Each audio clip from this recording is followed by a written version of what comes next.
Hello, this is Ian, author of Google Drive and Google Docs in 30 minutes. I'm going to show you how to add an image to a Google Docs file. If this video helps, please take a moment to like it and follow me. Let's get started.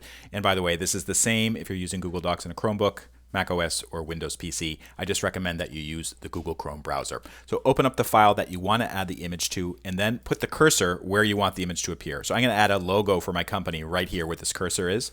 Then look for the Add Image icon on the toolbar.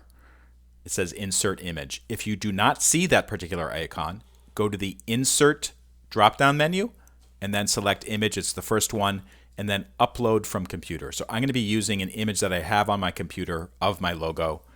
It's in this particular folder, and this is Mac OS. In Windows, it would be opening up File Explorer. It's the same idea. So I'm going to add this one right here and then select Open.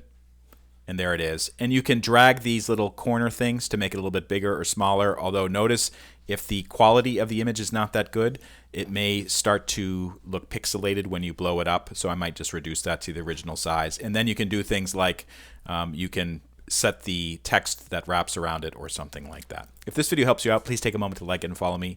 And also if you go to in30minutes.com, you can learn more about my book, Google Drive and Docs in 30 Minutes, currently in its 3rd edition. Thank you so much for watching.